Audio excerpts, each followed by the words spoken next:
क्या अशोक गहलोत और सचिन पायलट के बीच शुरू हुआ विवाद खत्म हो गया है?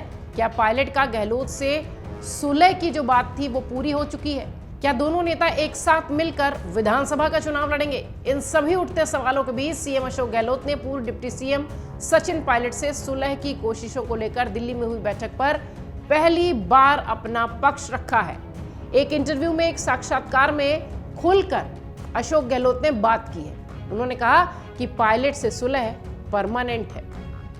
अशोक गहलोत ने सचिन पायलट पर लगाए गए अपने आरोपों का ठीकरा मीडिया पर फोड़ा। मीडिया वाले हवा देते हैं। राहुल गांधी, कांग्रेस के प्रदेश अध्यक्ष मल्लिकार्जुन खड़गे, प्रभारी सुखविंदर सिंह रंधावा और संगठन मंत्री केसी वेणुगोपाल ने हमें साथ बैठाकर बात करा दी थी। सभी को प्यार मोहब्बत से समझा दिया था। अब सवाल व्यक्तिगत नहीं है, देश का है। आज कांग्रेस देश की जरूरत है। ये तमाम बातें अशोक गहलोत कहते नजर आए। सीएम अशोक गहलोत ने यह भी कहा कि पूर्व डिप्टी सीएम से सुलह और समझौते की कोशिशों के लिए दिल्ली में हुई बैठक में सभी मौजूद थे और सबने हमारी सुलह कराई थी। अब आप समझिए कि इस बैठक के बाद पहली बार वो जयपुर में अपना पक्ष रखते नजर आए। अपने बयान में उन्होंने कहा कि मैं पायलट को तब से जानता हूं जब वो 2.5 साल के थे। ये बात खुद पायलट ने दिल्ली में हुई सुलह बैठक के दौरान बताई थी। पायलट और उनके खेमे के विधायकों की साल 2020 में बगावत और मानेसर कैंप करने के मामले को लेकर गहलोत बोले कि मैंने उन सबको माफ कर दिया। जैसलमेर में होटल से निकलते ही मैंने कहा था कि भूल जाओ और आगे बढ़ो। राजस्थान में पेपर लीक मामले में सचिन पायलट ने आरपीएससी यानी राजस्थान के पीएससी को भंग करने को और नए सिरे से पूरी कमेटी बनाने की भी मांग की है। इस मुद्दे पर सीएम गहलोत ने कहा कि वो हमारी पार्टी के सदस्य हैं, इसलिए उनकी बात का ज्यादा वजन है। हमने उनकी मांग को बता दिया था, लेकिन कोई ऐसा प्रावधान नहीं है कि हम राजस्थान पीएससी की कमेटी को भंग कर दें, क्योंकि वो एक संवैधानिक मामला है। हालांकि उनकी बात का वजन है, हम उस पर ध्यान दें। सीएम अशोक गहलोत ने 25 सितंबर 2022 को जयपुर में सीएम निवास के समानांतर मंत्री शांति धारीवाल के निवास पर हुई विधायकों की बैठक के मामले को बताया कि तत्कालीन कांग्रेस के अध्यक्ष सोनिया गांधी की ओर से प्रस्ताव पारित नहीं होना, ये मेरे लिए बड़ी बात थी। मेरे लिए कल्पना से बाहर की ये बात थी। तब मैंने जैसलमेर में तनोट माता मंदिर में दर्शन करने के बाद मीडिया से भी कहा 2 लाइन का ही प्रस्ताव पास होना है। हम सारा फैसला सोनिया गांधी पर छोड़ते हैं। लेकिन जब हम जयपुर पहुंचे तो मालूम पड़ा कि धारीवाल जी के घर विधायक इकट्ठा हो गए हैं। ऐसा परसेप्शन बना कि मैं ये क्यों करवा रहा हूं। यानी यहाँ पर एक तरीके से देख लीजिए तो अशोक गहलोत सफाई देते भी नजर आए। उन्होंने आगे कहा कि जबकि हमें मालूम भी नहीं था।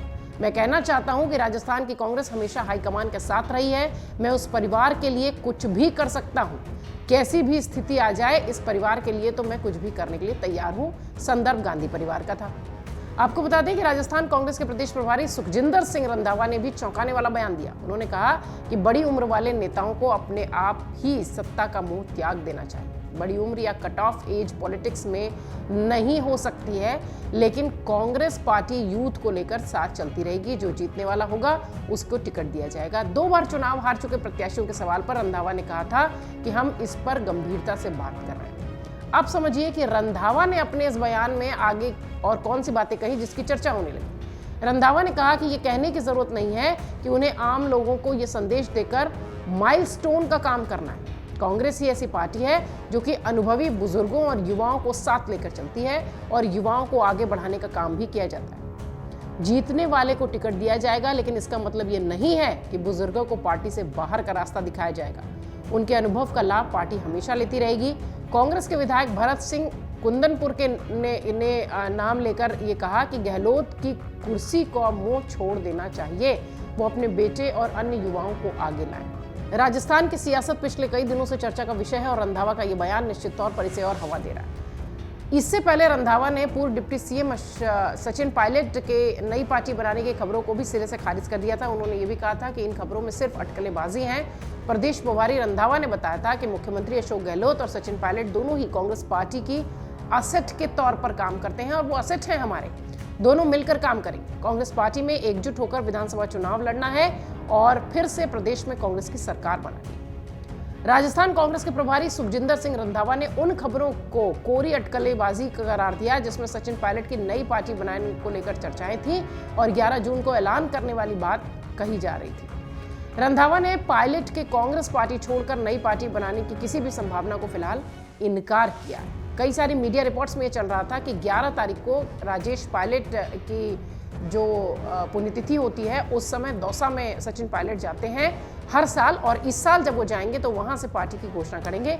रंधावा ने इन सारी अटकलों को फिलहाल विराम दे दिया है, ये कहते हुए कि ये अटकलेबाजी है। 29 मई को हुई बैठक के बाद दोनों नेताओं के बीच हुए समझौते और फॉर्मूले को लेकर रंधावा ने यह भी साफ कर दिया है कि फॉर्मूला बनाया जा चुका है और वो दोनों नेताओं को पता है।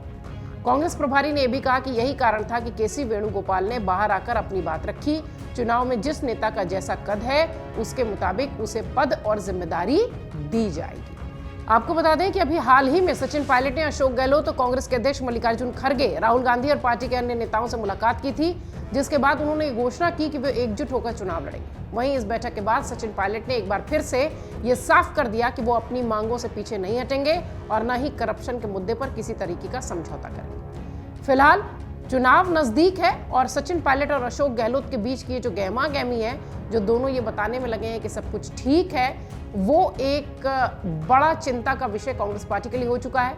इस बीच रंधावा का भी ये बयान आता है कि बड़े उम्र के नेताओं को जो है छोटे युवाओं को मौका देना चाहिए। इस तरीके की बातें जो है वो निश्चित तौर पर सियासी गलियारों में एक अलग बहस छेड़ती हुई दिखाई पड़ रही हैं। बहरहाल राजस्थान चुनाव से पहले सचिन पायलट क्या एक्शन लेते हैं ये देखने वाली बात होगी, क्योंकि सचिन पायलट के ही कदम पर सबकी निगाहें टिकी हुई है। मन से उजाला कर चले, मन से उजाला कर चले, एक अमर उजाला कर चले, उजाला कर चले।